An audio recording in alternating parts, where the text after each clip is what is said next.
Bokić, drago dijete, kako lijepo što smo opet zajedno. Danas učimo voće i povrće. Idemo!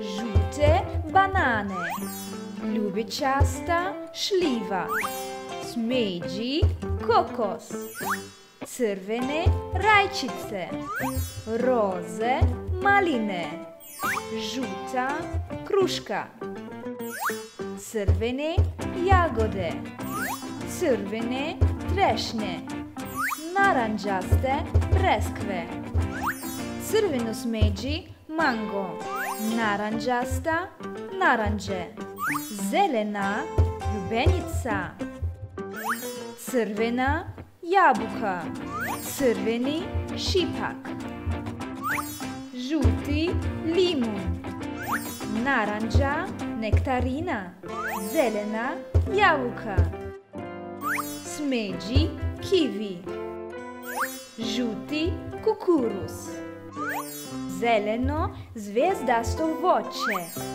zelena limeta, zeleni krastavac. Bravo, to je bilo super dijete. S vama bili Dada, mama, Kit.